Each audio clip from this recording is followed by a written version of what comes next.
وتبارک فی القرآن المجید والفرقان الحمید فی شان حبیبہ مخبرا و آمرا ان اللہ وملائکتہ یصلون علی النبی یا ایہا الذین آمنوا صلوا علیہ وسلموا تسلیما اللہم صل علی سیدنا و مولانا محمد معدن الجود والکرم صلاة و سلام علیکا یا سیدی یا رسول اللہ وعلی آلک و اصحابک یا حبیب اللہ۔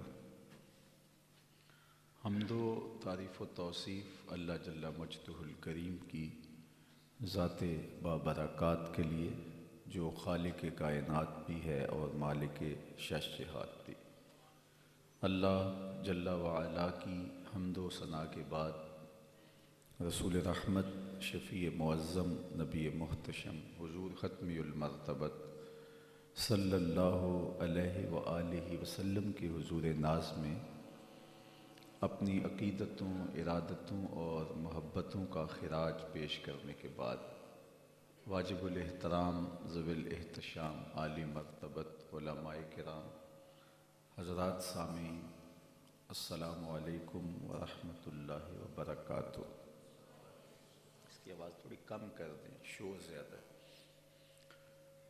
آج میں اور آپ اس علاقے کی اس مرکزی جامع مسجد غلام قادر فاطمہ میں حاضر خدمت ہیں اور موسم رجب المرجب کا ہے اور آج خاص شب ہے اس موسم رحمت کی، لیلۃ المعراج۔ میرے اور آپ کے آقا و مولا حضور ختمی المرتبت صلی اللہ علیہ وآلہ وسلم وہاں تک گئے ہیں جہاں کسی کا خیال بھی نہیں پہنچ سکتا۔ تصور اور تخیل کی پرواز سے ماورا حضور کا یہ سفر جو صدیوں قبل آقا کریم نے کیا، اور ہمارے لیے یہ باعث افتخار ہے کہ ہمارے آقا و مولا حضور ختمی المرتبت صلی اللہ علیہ وآلہ وسلم کی یہ رفتوں کا بیان ہے اور عنوان ہے۔ آج دنیا چاند پہ جا کے فخر کرتی ہے، لیکن حضور نے چاند کو قدموں میں بلایا ہے، اور معراج عروج سے ہے، اور جو عروج حضور علیہ السلام کو ملا ہے کائنات میں نہ کبھی پہلے کسی کو ملا تھا اور نہ بعد میں یہ کسی کا مقسوم ہو سکتا ہے۔ عقل انسانی حیرت زدہ ہے، فہم و ادراک سوختہ پا ہیں، انسانی خرد اس کے تخیل سے بھی ورا ہے جو حضور نے معراج میں بلندیاں اور مرتبے پائے۔ قرآن مجید میں سورہ بنی اسرائیل کا ابتدائی اگر آپ اٹھائیں جہاں یہ واقعہ بیان کیا گیا ہے، سورہ النجم میں بھی ذکر فرمایا گیا، اور یہاں سورہ بنی اسرائیل کی پہلی آیت میں حضور کے معراج کی کہانی بیان فرمائی گئی۔ سبحان الذی اسری بعبدہ لیلا من المسجد الحرام الی المسجد الاقصی۔ تو مسجد حرام سے لے کر مسجد اقصی تک حضور کا جو سفر ہے، سفر معراج، یہ ہی اتنا عالی شان ہے کہ انسانی عقل اس مقدار کے سفر پر بھی ورطہ حیرت میں ہے۔ اور پھر وہاں سے حضور آسمانوں پہ گئے، پھر آسمانوں سے وہاں تک گئے جہاں فرشتوں کا امام بھی نہیں جا سکتا، انبیاء علیہم السلام بھی پیچھے رہ گئے، اور طائر سدرہ نشین بھی پیچھے رہ گئے، قدسی بھی پیچھے رہ گئے، اور آقا کریم وہاں تک گئے جہاں کسی جانے کی مجال ہی نہیں، بلکہ عملاً جانا تو دور کی بات، اس بلندی پرواز کا کوئی سوچ بھی نہیں سکتا جہاں حضور تشریف لے گئے۔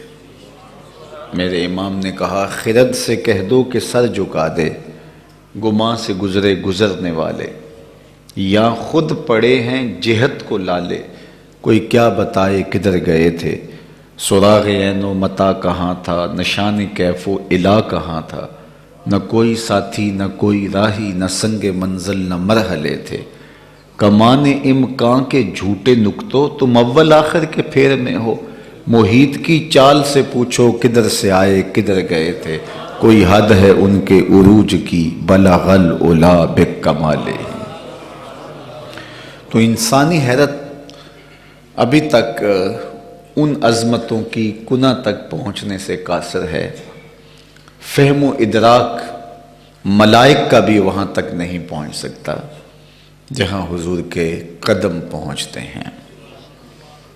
تو یہ وہ عروج ہے جو اللہ نے اپنے محبوب کو عطا کیا۔ اللہ اکبر۔ مسجد حرام تک کا جو مسجد حرام سے مسجد اقصی تک کا جو سفر ہے، اس کو اسراء کہا جاتا ہے، اور مسجد اقصی سے لے کر آسمان تک کے سفر کو معراج کہا جاتا ہے، اور اسی سے اس واقعہ کا نام پڑا معراج۔ معراج اس میں اعلیٰ کا صیغہ ہے، اس کا معنی ہے اعلیٰ عروج، سادہ لفظوں میں سیڑھی۔ تو سیڑھی کو عربی میں معراج کہتے ہیں، اوپر چڑھنے کا زینہ، اور یہ ایک نورانی سیڑھی تھی جس سے حضور آسمان پر تشریف لے گئے۔ جو احادیث آتی ہیں ان میں یہی لفظ ثم عرج بنا الی السماء، پھر ہمیں آسمان کی طرف اوپر لے جایا گیا۔ تو وہ نورانی سیڑھی پر حضور درجہ بدرجہ تشریف لے گئے۔ پھر اس کے بعد فرشتوں کے پروں پر ایک آسمان سے دوسرے آسمان، دوسرے آسمان سے تیسرے آسمان پر جلوہ گر ہوئے۔ پھر 7 آسمانوں کے بعد جبریل امین کے پروں پہ حضور جلوہ گر ہوئے۔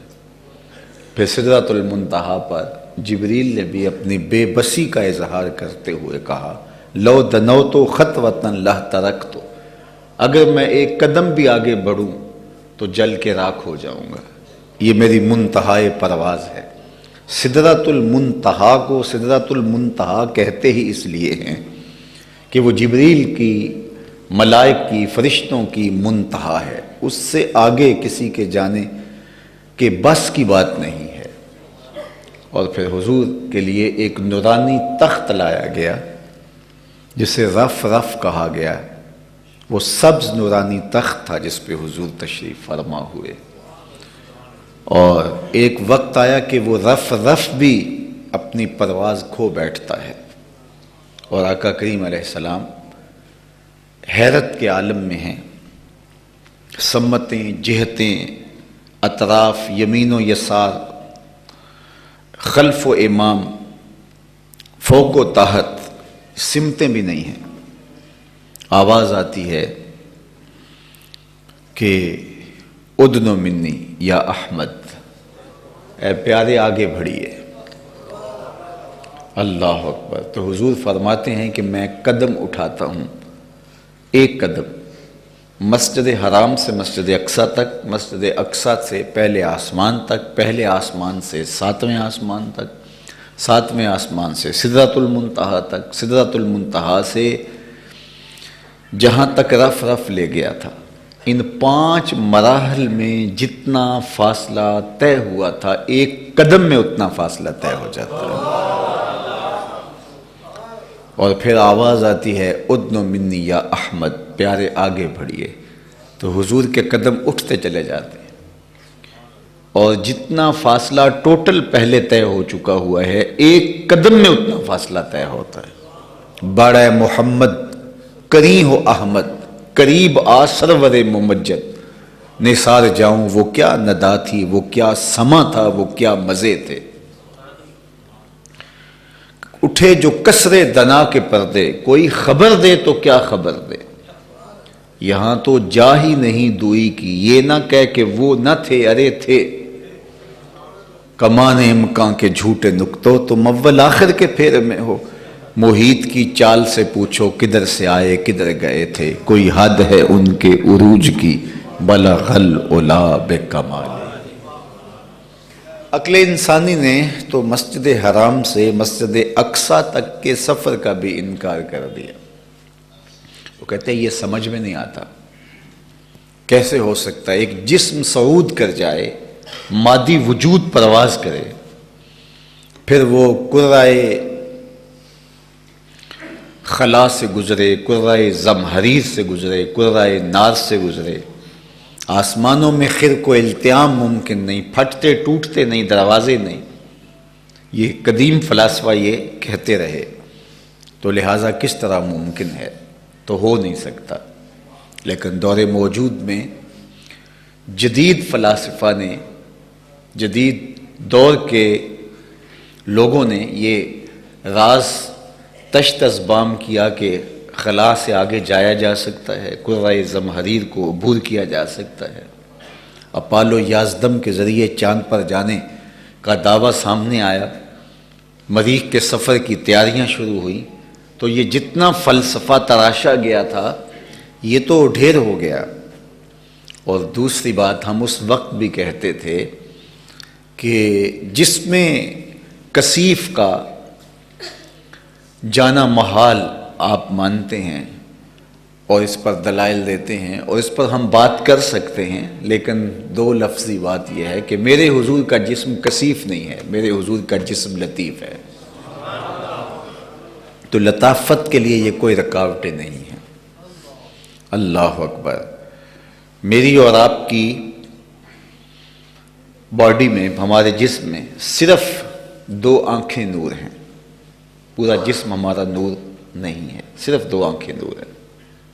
6 فٹ کے وجود میں صرف 2 آنکھیں نور، اور وہ بھی ساری نور نہیں ہیں، ان میں 2 سیاہ دائرے ہیں، وہ بھی سارے نور نہیں ہیں، ان سیاہ دائروں میں 2 نقطے ہیں، صرف وہاں روشنی۔ یہ 6 فٹ کے وجود میں 2 آنکھیں، آنکھوں میں 2 سیاہ دائرے، دائروں میں 1 نقطہ، ایک ادھر ایک ادھر، یہ صرف نور ہے۔ اور اس کی توانائی کا عالم یہ ہے کہ یہاں سے نظر اٹھاتے ہیں تو چمکتے ہوئے ستارے، چمکتا ہوا سورج اور چمکتا ہوا چاند دیکھ پاتے ہیں۔ پہلے آسمان کے ستارے بھی، دوسرے آسمان کے ستارے بھی ہم دیکھ پاتے ہیں۔ یہ میری اور آپ کی نظر کا کمال ہے، جو پورے بدن میں 2 آنکھیں، آنکھوں میں 2 سیاہ دائرے، 2 سیاہ دائروں میں 2 سیاہ نقطے، یہ اتنے سے نور کا یہ کمال ہے کہ کہاں سے کہاں تک ہم پہنچ جاتے ہیں۔ اور جو پاؤں کے ناخنوں سے لے کے سر کی چوٹی تک سراپا نور ہے، اس کی پرواز کا عالم کیا ہوگا، اس کی عظمتوں کا عالم کیا ہوگا۔ جہاں براق کی نظر جاتی تھی وہاں اس کا قدم جاتا تھا۔ یہ تو حدیث پاک میں مالک بن صعصع رضی اللہ تعالیٰ عنہ سے مروی روایت، اور باقی جن صحابہ نے معراج کے واقعہ کو بیان کیا ہے، بہت سارے صحابہ نے واقعہ معراج کو بیان کیا۔ تو وہ براق کی کہانی، دون البغل فوق الحمار، گدھے سے بڑا تھا اور خچر سے چھوٹا تھا، نورانی جانور تھا، جنت سے لایا گیا، اس پر حضور سوار ہوئے تھے۔ اور اس کی رفتار کا عالم یہ تھا کہ جہاں اس کی نظر جاتی تھی وہاں اس کا قدم جاتا تھا۔ تو کیا رفتار ہوگی؟ اتنی تیز رفتار سواری پہ بیٹھ جانا ہی کمال ہے۔ یہ 300، 400، 500 کلومیٹر فی گھنٹے کی رفتار سے یہ ہمارا ہیلی کاپٹر چلتا ہے، یہ جہاز 700-800 کلومیٹر پہ، چلو 1000 کلومیٹر پہ بھی چلے جاتے ہیں، یہ ہمارے جو ہے وہ سواری بردار جہاز۔ اور یہ جو طیارے ہیں یہ تھوڑی سی رفتار ان کی زیادہ ہوتی ہے، جو جنگی بنیادوں پہ جو ہے وہ جن کو ڈیزائن کیا گیا۔ تو عمومی طور پہ 700-800، 900 کلومیٹر فی گھنٹے کی رفتار سے جو جہاز جا رہے ہیں، اگر کوئی اس کی پشت پہ بیٹھ کے سواری کرنا چاہے کہ چلو میں اوپر بیٹھ جاتا ہوں، جس طرح لوگ بس پہ بیٹھ جاتے ہیں، وہ کہہ کہ میں جہاز کے اوپر بیٹھ جاتا ہوں، تو کیا اس کو بیٹھنے دیا جائے گا؟ کیوں نہیں بیٹھنے دیا جائے گا؟ اس لیے کہ وہ ہوا کی مزاحمت گوارا نہیں کر سکتا۔ اتنی تیزی سے جب وہ اڑے گا تو ہوا کا ٹکراؤ اتنا ہوگا، مزاحمت اتنی ہوگی کہ اس کے پڑخچ اڑ جائیں گے، وہ گوارا نہیں کر پائے گا۔ تو جو 700-800 کلومیٹر فی گھنٹے کی رفتار سے جا رہا ہے اس کی ننگی پشت پہ کوئی نہیں بیٹھ سکتا، اور جو لاکھوں کلومیٹر فی سیکنڈ کی رفتار سے براق جا رہا ہے اس کی پشت کے اوپر سواری کرنے والے محمد عربی کو سلام کرنے کو جی نہیں چاہتا۔ اور پھر وہ براق ابھی اڑا ہی ہوگا کہ مسجد اقصیٰ آ گئی ہوگی، فاصلہ ہی کتنا ہے۔ تو یہ 700-800 کلومیٹر فی گھنٹے کی رفتار سے یہ جو جہاز چلتا ہے، اس کو جب اتارنا ہوتا ہے تو یہ جو ہے وہ کتنی دور سے ہی اپنی رفتار کو کم کرنا شروع کر دیتا ہے۔ پھر بھی جب اترتا ہے تو یہ 2 کلومیٹر 3 کلومیٹر رن وے پہ دوڑتا ہے، اور پھر جا کر کے جو ہے، ورنہ اگر ایک دم اس کو اتار لیا جائے اسی رفتار کے ساتھ 800 کلومیٹر فی گھنٹے کی رفتار سے ایسے ہی رن وے پہ اتارا جائے تو آگ لگ جائے۔ تو یہ کیسا شاہ سوار ہے کہ اس رفتار کے براق پہ بیٹھا ہے اور مسجد اقصیٰ میں یوں ہی اتار لیتا ہے۔ اللہ اکبر، یہ شانیں ہیں۔ اچھا، اتنی رفتار سے کوئی جا رہا ہو تو کیا راستے میں گزرتا ہوا کوئی شخص ملے تو اسے پہچان پائے گا؟ بعض کا بہت تیزی سے کوئی موٹر سائیکل پہ جا رہا ہوتا ہے تو اس نے کہا یار میں راستے میں کھڑا تھا، وہ بس میں جلدی میں تھا، دیکھ نہیں پایا۔ اتنی رفتار اور سرعت سے کوئی گزرے تو راستے میں کوئی ہو تو اسے دیکھ نہیں پاتا، لیکن اس رفتار سے براق جا رہا ہے تو دیکھنے والے کی نگاہوں کی کرشمہ سازیوں کو سلام کیجئے۔ مررت بقبر موسیٰ فائزہ ہوا قائم یصلی فی قبرہ، کہا میں حضرت موسیٰ علیہ السلام کی قبر کے قریب سے گزرا، میں نے دیکھا قبر میں کھڑے ہو کے نماز پڑھ رہے ہیں۔ یہ گزرنے والے کی رفتار کا عالم ہے، اور اس کی آنکھوں کے عرفان کا عالم ہے، اس کی طاقت اور توانائی کا عالم ہے۔ تو عقل انسانی تو یہی حیرت زدہ ہے۔ اللہ اکبر۔ پھر آگے کے مقام تو وہاں تو عقل انسانی ویسے ہی گم ہے۔ پوچھتے کیا ہو مصطفیٰ، عرش پہ گئے کیا کہ یوں، اللہ اکبر، کس طرح چلے گئے؟ تو کہا کہ روح الامی کی عقل بھی وہاں جو ہے وہ گم ہے، اور میں اور آپ کون ہوتے ہیں کہ وہاں ہم اس منظر کو کسی انداز کے ساتھ اس طرح سے سمجھ پائیں، اس لیے کہ ہمارا فہم، ہمارا ادراک ان وسعتوں کو اپنے احاطے میں نہیں لے سکتا۔ تو یہ سارا حضور علیہ السلام کی عظمتوں کا باب ہے۔ اگر اس عنوان سے بات چھڑوں تو چونکہ میں نے آگے بڑھنا تو بات بہت لمبی پھیل جائے گی، لیکن جس طرف میں آنا چاہتا ہوں کہ آج کی دنیا میں انسان اس پہ فخر کرتا ہے کہ میں چاند پہ گیا ہوں۔ بلندیوں پہ جانا یہ انسان کے لیے بہرحال ایک باعث افتخار ہے۔ یہ جو چھلانگیں لگاتے ہیں اور اچھلتے ہیں تو اگر کوئی باقیوں کی نسبت تھوڑا سا اونچا اچھل لے تو وہ بھی ناز کرتا ہے کہ میری چھلانگ اونچی ہے، اور جو چھلانگ لمبی لگا لے تو وہ بھی فخر کرتا ہے کہ میری چھلانگ باقیوں کی نسبت سے لمبی ہے۔ تو یار کوئی اچھل لے، بعد میں ٹانگ چاہے توڑا بیٹھے، لیکن جو اچھل لے لوگوں سے، اچھل کے اوپر چلا جائے، وہ بھی ناز کرتا ہے میں سب سے اوپر اچھلا ہوں۔ تو پھر انسان کی طبع میں یہ چیز رکھی گئی ہے کہ وہ بلندی کو، چاہے مادی بلندی ہو، چاہے فکری بلندی ہو، چاہے اس کی جو ہے وہ مال و دولت کے اعتبار سے عروج ہو، علم و فہم کے اعتبار سے اس کا عروج ہو، منصب داری کے اعتبار سے اس کی بلندی ہو، اس پر انسان فخر کرتا ہے۔ تو پھر جو چاند پہ چلے گئے ان کا فخر تو بجا ہے، اور آج بھی وہ اپالو 11 کو انہوں نے سنبھال کے رکھا ہوا ہے ناسا میں۔ وہاں وہ لوگ جاتے ہیں تو ہم بھی جب گئے تو ہم نے کہا ہم بھی اسے دیکھیں گے، اور وہاں میلہ لگا ہوا تھا کہ، اور یہ ان کے لیے اعزاز ہے اور ان کے لیے فخر ہے کہ جناب ہم اس کے اوپر بیٹھ کر کے جو ہے وہ چاند کی چھاتی کو روند کے آئے ہیں۔ تو وہاں انسانیت کا فخر ایک اعتبار سے سارا فخر سے بلند ہوتا ہے کہ انسان نے جو ہے وہ چاند کی چھاتی کو روندا ہے۔ تو پہلے تو بات میں عرض کیا کہ چاند پہ لوگ جا کے فخر کر رہے ہیں، لیکن یہ چاند میرے حضور کے قدموں میں آیا ہے۔ چاند پر پہنچ جانا حقیقت صحیح، مان لیا، چاند پر پہنچ جانا حقیقت صحیح، چاند قدموں میں لانا بڑی بات ہے۔ اور دوسری بات پھر میرے اور آپ کے آقا و مولا وہاں گئے ہیں جہاں انسانی تخیل کی پرواز بھی نہیں ہے۔ اچھا بات نتیجے کی طرف میں آپ کے سامنے رکھنا چاہتا ہوں کہ اتنی بلندیوں پہ کروڑوں اربوں روپے خرچ کرنے کے بعد جو لوگ گئے ہیں چاند پہ گئے ہیں تو واپس پلٹ کے لائے ہیں، واپس پلٹ کے آئے تو فخر و مباحات کیا، پوری دنیا پہ دعوتیں کی، ملک و ملک گھومے، دنیا نے ان کو تکریمات دی، استقبالیہ دیے گئے، اعزاز و تکریم، پروٹوکول، بہت کچھ ملا کہ یہ ہیں وہ لوگ جو چاند پہ گئے تھے۔ اچھا بات یہ ہے کہ چاند پہ گئے اور اربوں روپے خرچ کیے تو وہاں جا کے انسانیت کے لیے کیا لائے؟ یہ کسی ملک کا فخر ہو سکتا ہے کہ وہ چاند پہ گئے، فخر تو ہو سکتا ہے، کسی فرد کا فخر ہو سکتا ہے کہ وہ چاند پہ ہو کر کے آیا ہے، لیکن بات یہ ہے کہ نتیجہ کیا ہے؟ وہ چاند پہ اگر گیا ہے، مان لیا اس کو، وہ انسانیت کے لیے کیا لے کر آیا ہے؟ فخر کرنا کہ میں چاند سے ہو کے آیا ہوں، یہ ایک اور بات ہے۔ ایک درخت پھلوں سے بھرا ہوا اور ایک آدمی پھل اوپر تک چلا جائے واپس خالی دامن ہی آ جائے تو وہ کہے کہ میں درخت سے اوپر سے چڑھ کے آیا ہوں، میاں نیچے لوگ بھوک میں تڑپ رہے ہیں، تم درخت کے اوپر تک گئے ہو اور پھلوں سے شاخیں لدی ہوئی ہیں تو تم ہمارے لیے کیا لے کر آئے؟ وہ کہتا ہے وہ نہیں لا سکا۔ چاند پر گئے تو انسانیت کے لیے کیا لے کر آئے؟ تو وہ مٹی ہے تھوڑی سی، وہ جو دکھاتے ہیں کہ جناب یہ چاند کے سینے سے مٹی اٹھا کر کے ہم لائے ہیں۔ تو مجھے بتائیے کہ زمین پہ مٹی پہلے تھوڑی تھی کہ چاند پہ گئے بھی تو مٹی اٹھا کے لائے، لیکن میرے اور آپ کے آقا و مولا بلندیوں پہ گئے تو امت کی نجات کی ضمانت لے کر آئے،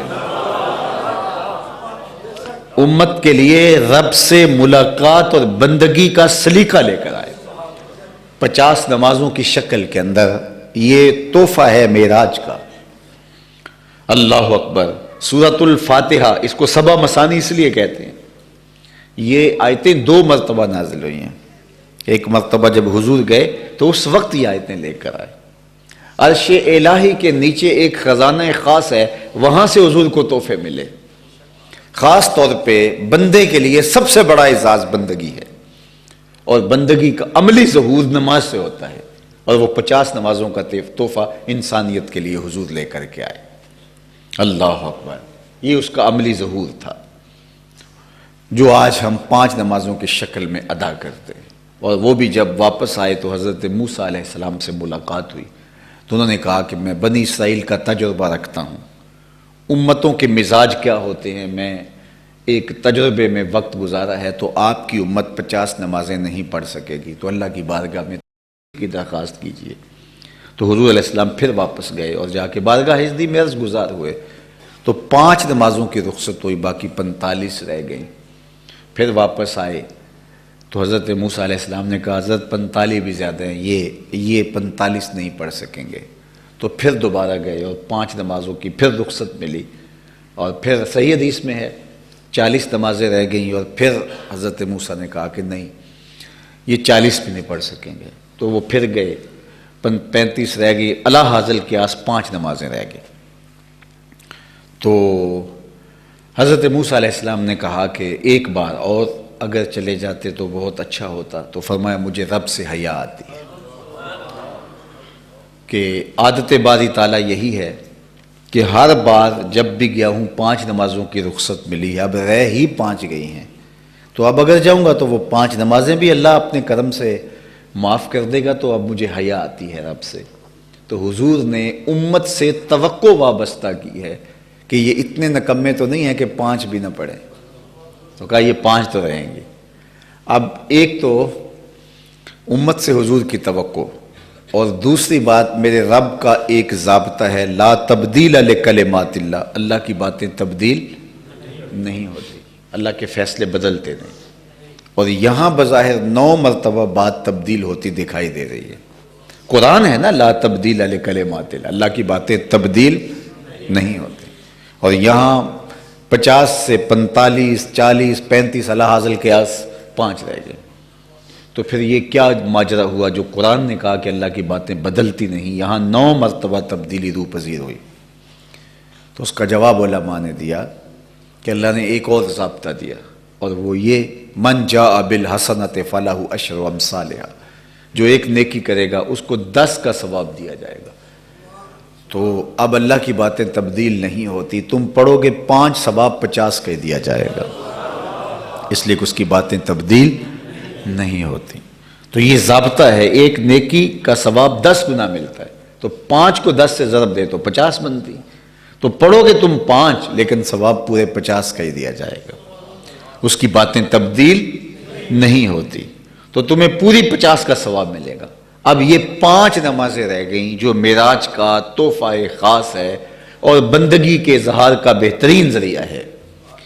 معراج النبی کی شب خاص میں شوق فراواں دل میں لے کر کے اس مرکزی جامع مسجد میں بیٹھنے والوں، اپنے آپ سے سوال کرو، اپنی اولادوں سے پوچھو، اپنے اطراف میں دیکھو کہ کیا معراج کے اس تحفے کی قدردانی جس طرح کرنے کا حق تھا کیا ہم نے ادا کی، یا یہ کہ نماز ہمارے لیے بوجھ بن کے رہ گئی، جو کہ تحفہ محبوب ہے. اور محبوب کریم اپنے محبوب سے تحفہ لے کر کے آئے ہیں، اور یہ ہمارے آقا و مولا حضور ختمی المرتبت کے لیے بھی قرار قلب ہے اور رب کی طرف سے حکم نامہ بھی ہے.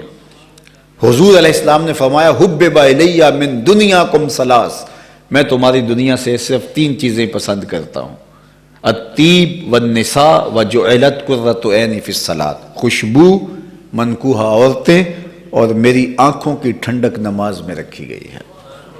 حضور اس کو آنکھوں کا قرار، قلب کی فرحت قرار دے. بلال حبشی رضی اللہ تعالیٰ عنہ کو جب اذان کے لیے حضور ارشاد فرماتے وقت ہو گیا اذان پڑھو، تو یہ کہنے کی بجائے اذن یا بلال یہ بھی کہا، لیکن حضور ایک لفظ ارشاد فرماتے ارحنا یا بلال، بلال اٹھو اور ہمارے دل کو راحت پہنچا دو. تو یہ قلب مصطفیٰ صلی اللہ علیہ وآلہ وسلم کی راحت ہے نماز. میں اور آپ دیکھیں کہ کیا حضور علیہ السلام کا لایا ہوا یہ تحفہ ہمارے لیے حرز جاں ہے یا ہمارے لیے بوجھ بن کے رہ گیا ہے. نمازوں سے ہم کہیں بوجھل تو نہیں ہوتے.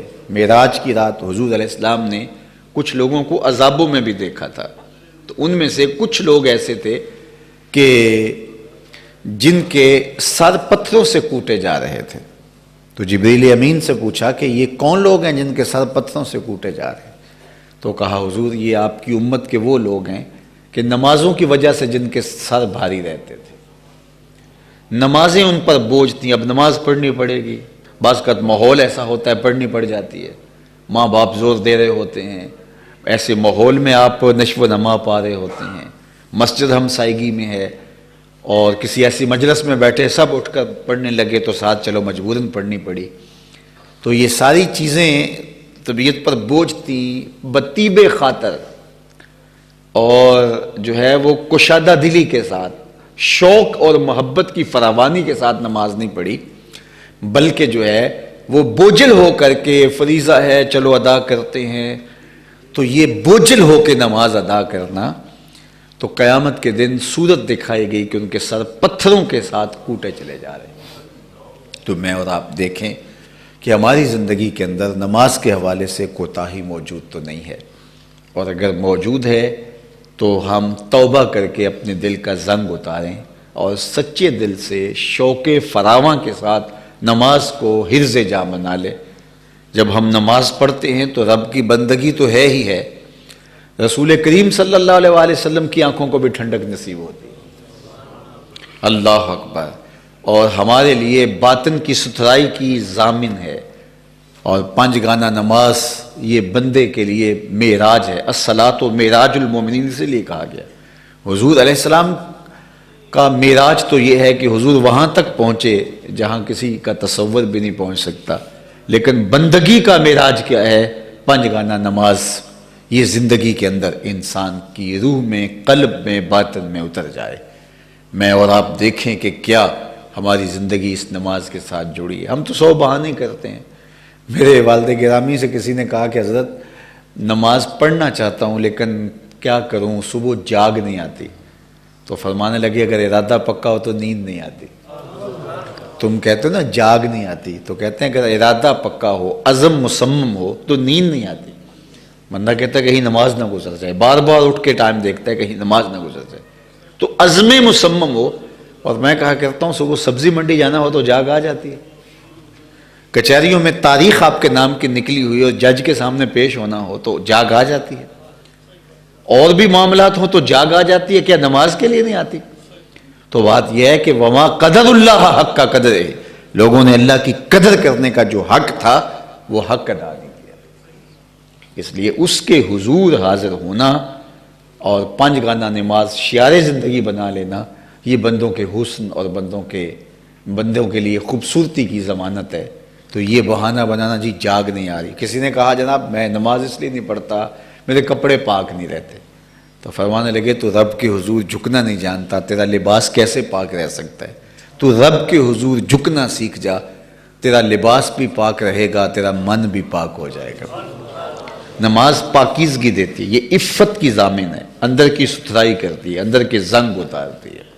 اللہ اکبر، یہ اللہ تعالیٰ کی یاد ہے نماز، اقیم الصلاۃ لذکری، یہ اللہ کی یاد ہے، اور اللہ تعالیٰ کتنی رحمت سے کتنی کرم نوازیوں سے نوازتا ہے اس بندے کو جو اس کے حضور سجدہ ریز ہوتا ہے، اور جو اس کے حضور سجدہ ریز نہیں ہوتا کل قیامت کے دن تو اللہ کے حضور سجدہ کرنا پڑے گا، اور اللہ فرمائے گا کہ میرے حضور سجدہ ریز ہو جاؤ۔ تو آج اگر کوئی نماز نہیں بھی پڑھتا تو وہ بھی قیامت کے دن سجدہ ریز ہونا چاہے گا، لیکن بے نمازی کی کمر اکڑ جائے گی، وہ سجدہ کرنا چاہے گا بھی لیکن نہیں کر پائے گا۔ پھر جس صف میں فرعون، نمرود، حامان، قارون کھڑے کیے ہوں گے اس صف میں بے نمازی کو کھڑا کر دیا جائے گا، دشمنان خدا کی صف میں۔ کوئی شخص یہ گوارا کرتا ہے کہ مجھے دشمنان خدا کی صف میں کھڑا کر دیا جائے؟ کوئی بھی گوارا نہیں کرتا، لیکن یہ حدیث پاک ہے کہ بے نمازی کو کل قیامت کے دن دشمنان خدا کی صف میں کھڑا کر دیا جائے گا۔ بلکہ اللہ نے قرآن مجید میں ایک دوسرے مقام پر ارشاد فرمایا کہ کچھ لوگ جہنم کو دھکیلے جا رہے ہوں گے، لوگ ان کو فرشتے کھینچ کر کے جہنم کی جانب لے جا رہے ہوں گے، راستے میں ان سے کوئی لوگ ملیں گے جن کی ان سے شناسائی ہوگی، تو وہ حیرت سے انہیں پوچھے گے ما سلککم فی سقر، کہ تم جہنم کو کیوں جا رہے ہو؟ تو وہ جو جواب دیں گے وہ سنیے، قرآن نے بیان کیا، وہ کہیں گے لم نک من المصلین، ہم نماز نہیں پڑھا کرتے تھے۔ آج جہنم میں جانے کا سبب یہ ہے کہ ہم نماز نہیں پڑھا کرتے تھے۔ تو نماز کا نہ پڑھنا، توفیق سجدہ کا نہ ہونا، یہ بہت بڑی محرومی ہے۔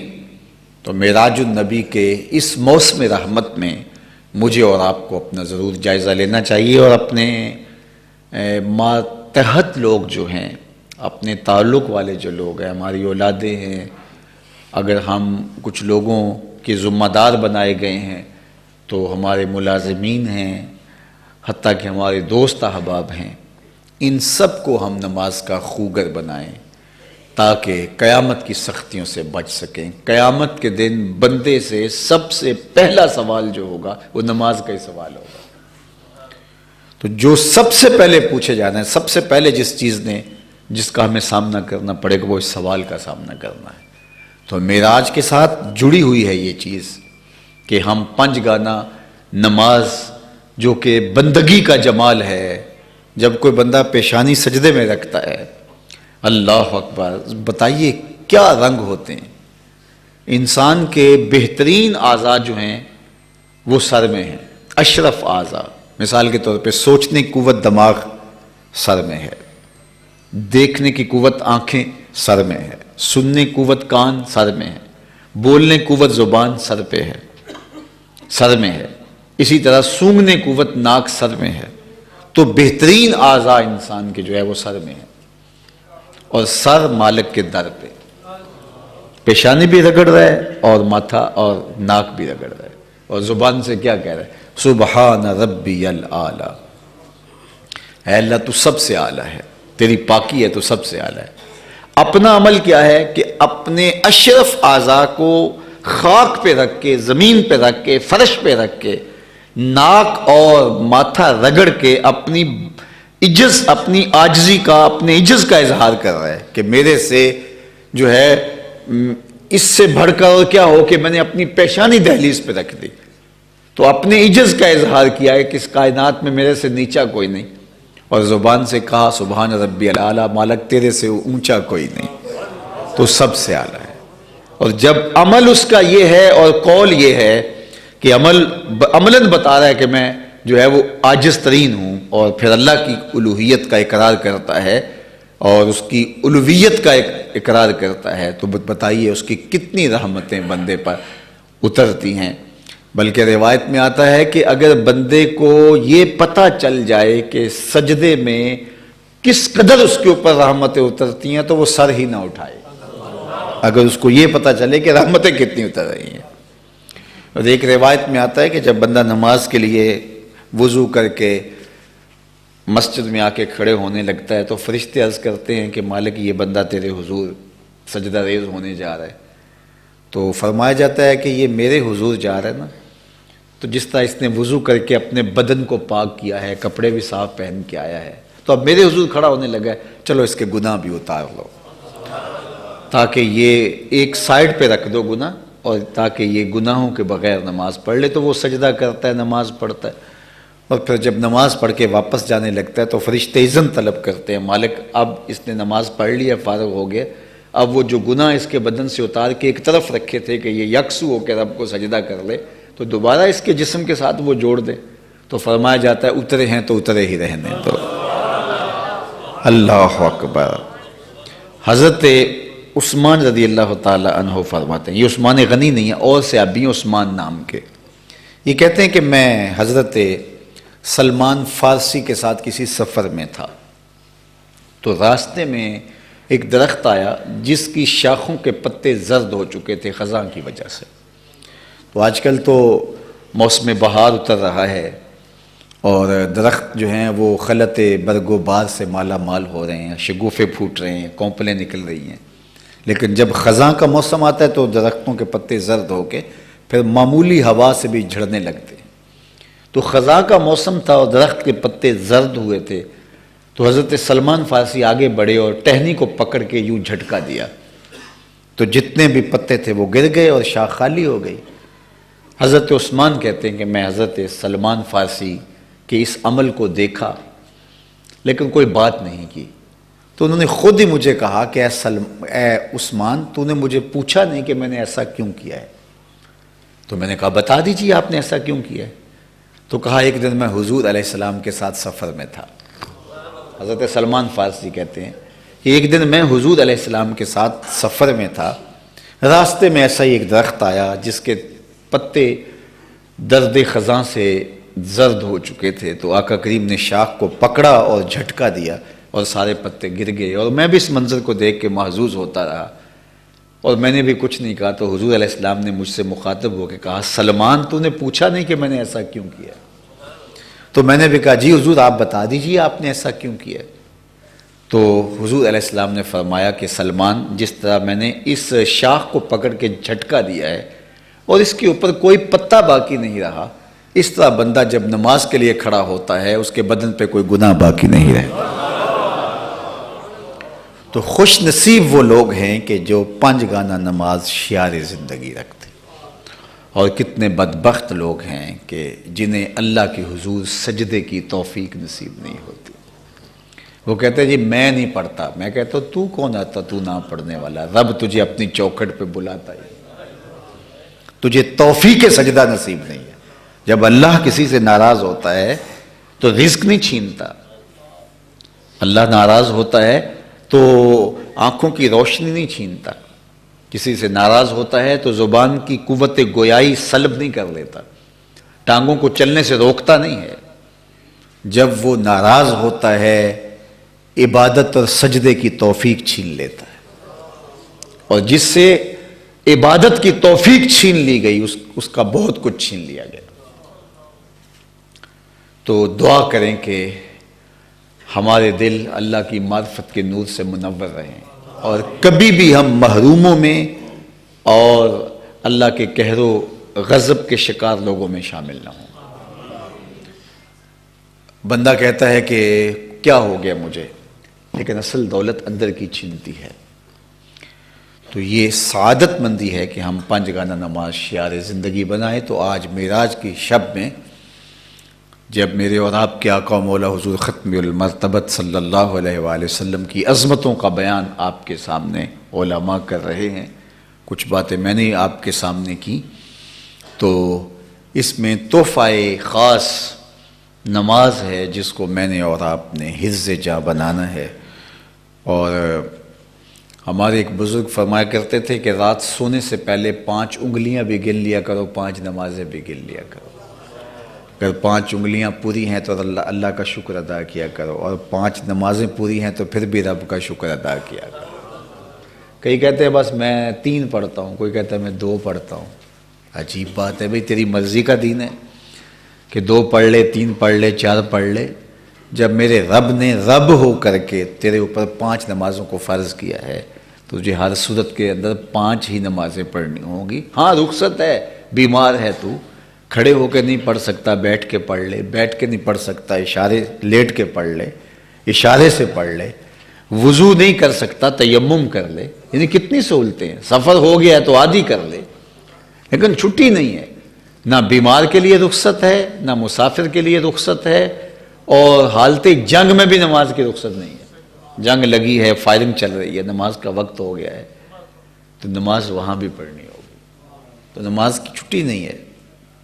تو اس لیے جب میرے رب نے اس کو اتنا اہم فریضہ قرار دیا کہ جس کی حالت جنگ میں بھی رخصت نہیں دی، بیماری میں بھی رخصت نہیں دی، جب تک فہم کام کر رہا ہے تو نماز تیرے اوپر لازم ہے۔ وَاعْبُدْ رَبَّكَ حَتَّى يَأْتِيَكَ الْيَقِينُ۔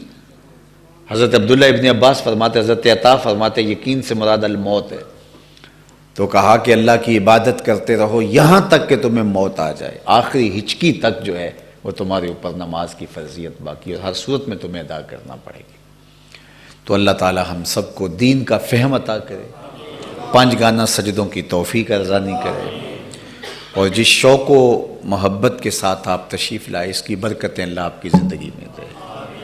ماشاءاللہ ایک عرصہ قبل بھی اس مسجد میں آیا، پھر دوبارہ یہ غالباً 3 یا 4 مرتبہ یہاں حاضر ہونے کا شرف نصیب ہو رہا ہے، اور مجھے بڑی مسرت اور خوشی ہوئی کہ یہاں حفظ القرآن کا جو سلسلہ شروع کیا گیا تھا وہ انتہائی کامیابی اور کامرانی کے ساتھ منزل کی طرف بڑھ رہا ہے، اور یہ بچے نونہالان ملت قرآن مجید کی تعلیم کو حفظ جاں بنائے ہوئے ہیں۔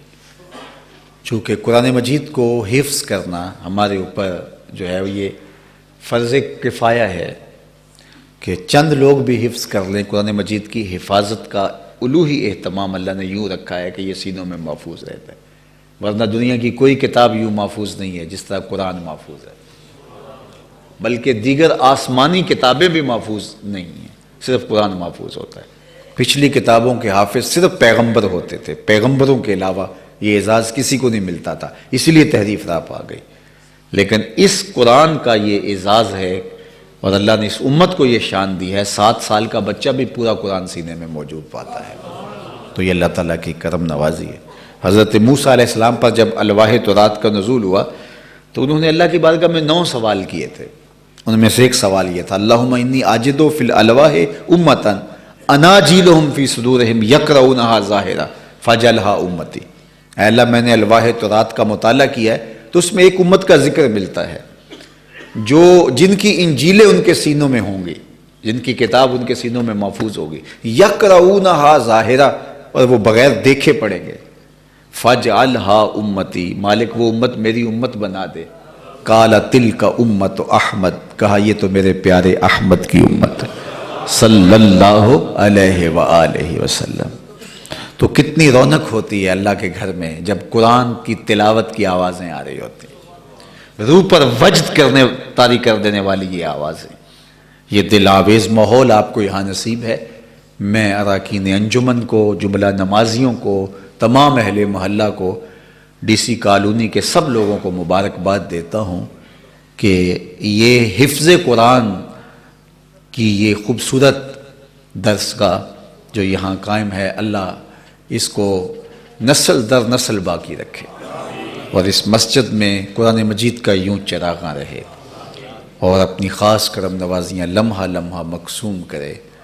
اللہ دنیا آخرت کی بہاریں آپ کو دے۔ تھوڑی زندگی ہے، اللہ تعالیٰ جل شانہ نے ہمیں جو ودیت کر رکھی ہے، ہم یہ زندگی گزار کے ایک اور زندگی کی طرف بڑھ رہے ہیں. 50 سال 60 سال 40 سال 45 سال میں اور آپ درجہ بدرجہ گزار چکے ہیں. جو بقیہ زندگی اس کا پتہ نہیں. فرض کرو میں اگر 50 سال زندگی گزار چکا ہوں تو میں اگر تجزیہ کروں اپنے ہی خیالوں میں تو یہ چٹکی بجاتے گزر گئی. کل کی کہانی لگتی ہے مجھے کہ بازاروں گلیوں میں کھیلتے تھے، گاؤں تھا، وقت گزرتے گزرتے آج یہاں آپ بیٹھے ہیں اور 50 سال آنکھ جھپکتے بیت گئے.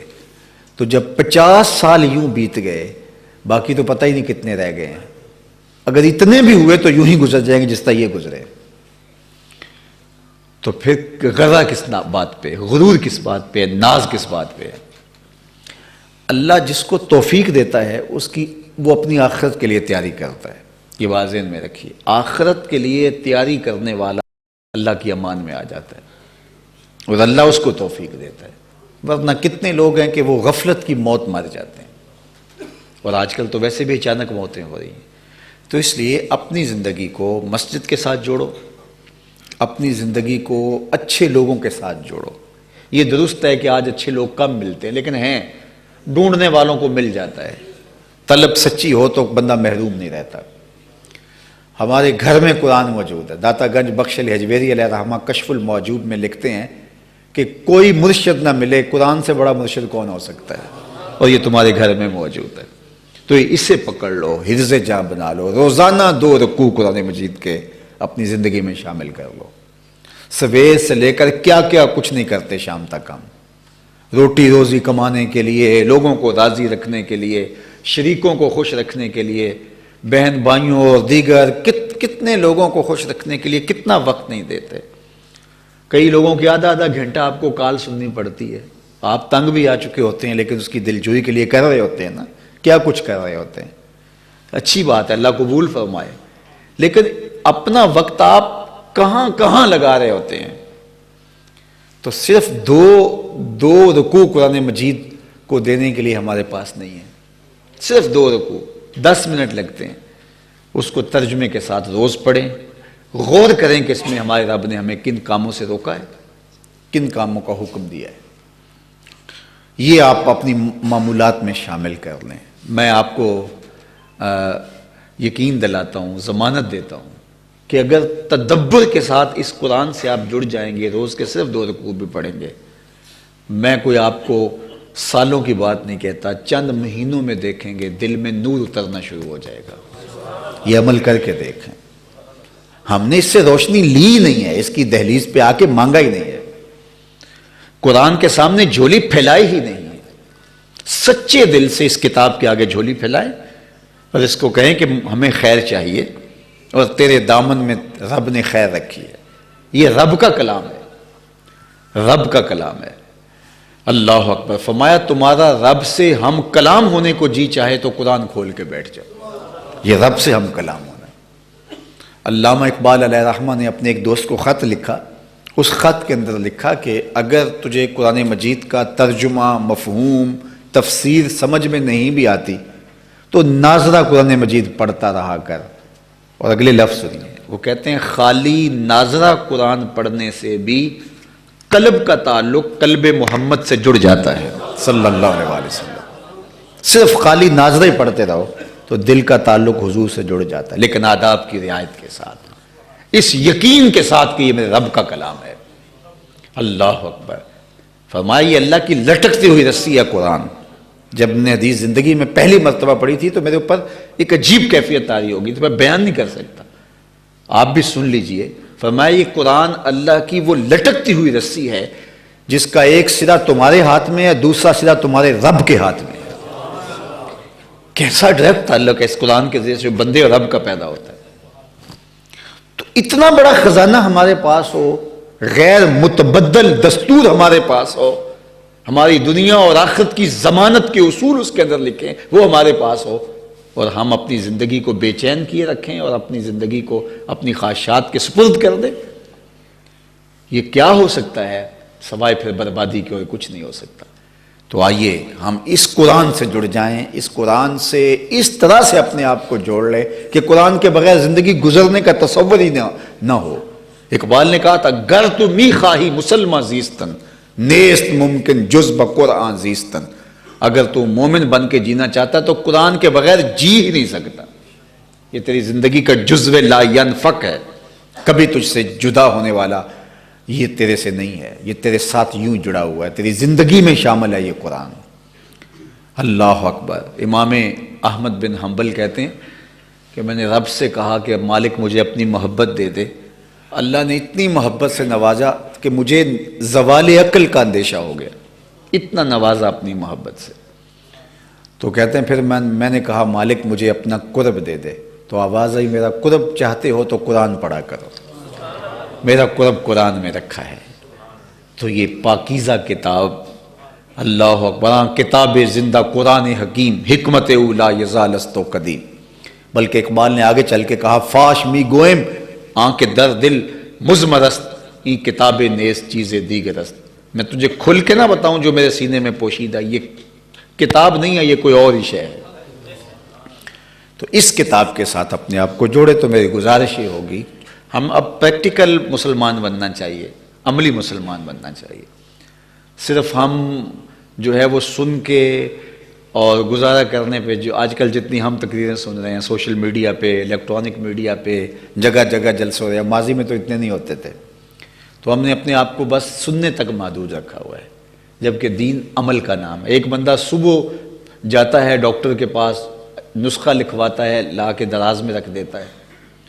اگلے دن کسی اور ڈاکٹر کے پاس چلا جاتا ہے، نسخہ لکھواتا ہے اور لا کے دراز میں رکھ دیتا ہے. تیسرے دن اس سے بھی بڑے ڈاکٹر کے پاس چلا جاتا ہے، نسخہ اس سے لکھواتا ہے اور لا کے دراز میں رکھ دیتا ہے. میڈیکل سٹور پہ نہیں جاتا، نسخہ خریدتا نہیں، استعمال نہیں کرتا. بتاؤ کہ اس کو آرام آ جائے گا بیماری کا؟ اچھے سے اچھے ڈاکٹر کے پاس روز جائے.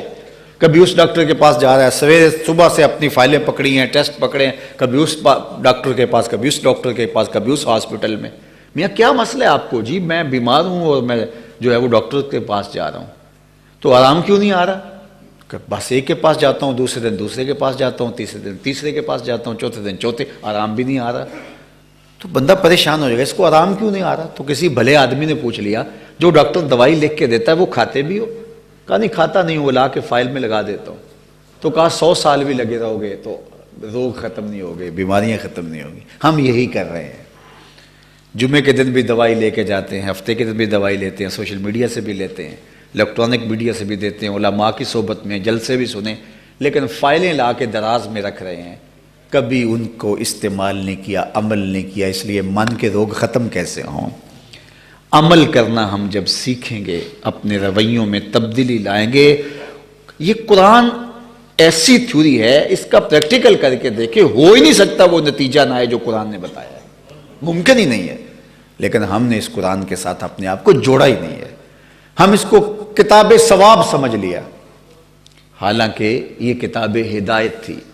ثواب بھی ہوتا ہے، اس میں بھی کوئی شک نہیں ہے، لیکن یہ کتاب ہدایت تھی. یہ ہماری زندگی بدلنے والی کتاب تھی. بچپن گزرا، جوانی گزری، ایام کہولت گزرے، بڑھاپا آ گیا، شیخ فانی بن گئے، قبر میں ٹانگے ہیں، لیکن ابھی تک یہ طے نہیں ہوا کہ یہ قرآن نازل کیوں ہوا تھا. سنا، اچھا بہت سارے تو سنتے ہیں سمجھتے بھی نہیں ہیں، چلو سمجھ بھی لیا لیکن عمل نہیں کیا.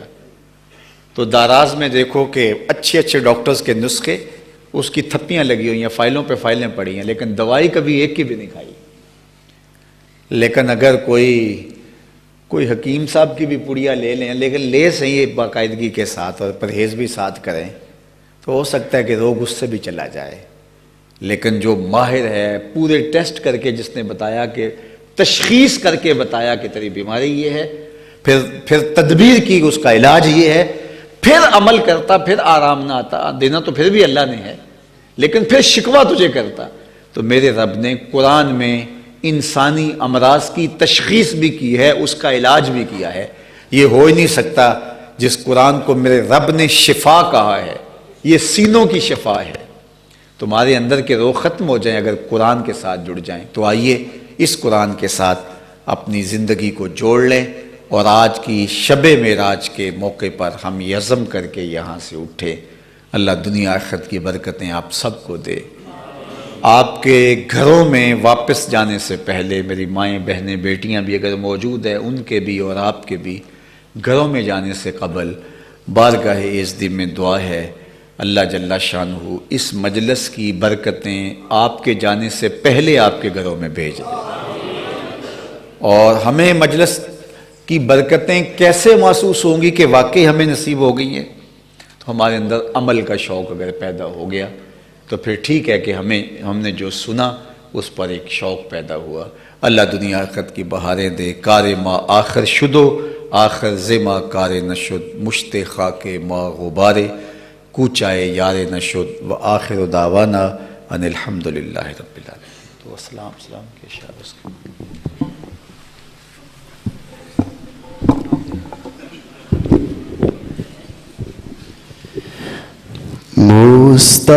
مصطفیٰ جان رحمت پہ لاکھوں سلام، شمع بز میں ہدایت پہ لاکھوں سلام، مصطفیٰ جان رحمت پہ لاکھوں سلام، شمع بز میں ہدایت پہ لاکھوں سلام، وہ ہمارے نبی ہم ان کے امتی، وہ ہمارے نبی ہم ان کے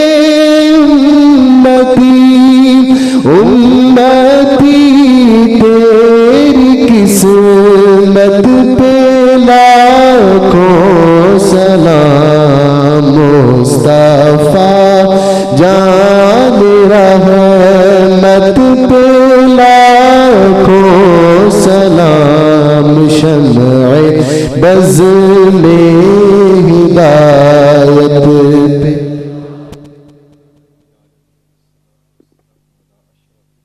والمرسلین، اللہ اٹھے ہوئے ہاتھ کبھی بھی خالی نہ موڑے جائیں، پھیلی ہوئی جھولیاں رحمتوں سے بھر دی جائیں، بخت کی بہاریں نصیب ہوں، مقدر کی خزائیں رخصت فرما دی جائیں۔ جتنے لوگ تشریف لائے واپس گھروں میں پہنچنے سے پہلے اس محفل نور کی برکتیں سب کے گھروں تک پہنچا دے۔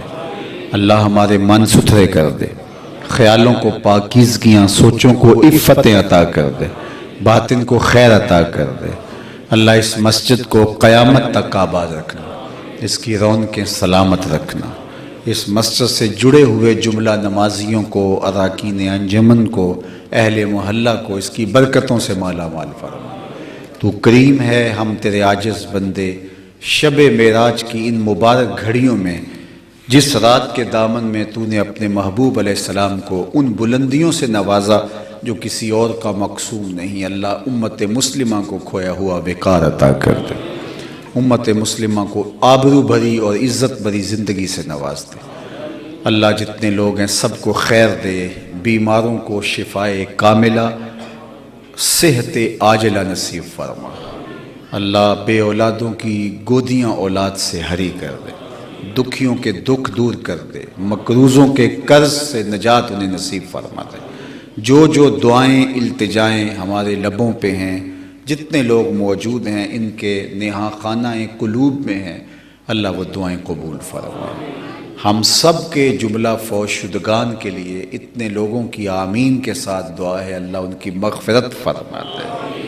ابھی ہمارے ایک بزرگ اوٹھی صاحب انتقال کر گئے، تیری بارگاہ میں اتنے لوگوں کی آمین کے ساتھ دعا ہے، اللہ ان کی قبر کو وسیع، کشادہ، منور، خوشبودار اور ٹھنڈا فرما دے، اور اپنی خاص عنایتیں ان کی برزخی زندگی کے شامل حال فرما دے۔ اللہ ہم سب کو کامل اتباع اپنے دین کی نصیب فرما، کتاب رحمت کے ساتھ مکمل طور پہ جڑنے کی توفیق دے دے۔ وصلی اللہ تعالی علی النبی الامین وعلی آلہ واصحابہ اجمعین، والسلام علیکم ورحمۃ اللہ وبرکاتہ۔ اللہ برکت دے۔ ابھی ٹینکی والی گراؤنڈ میں اجتماع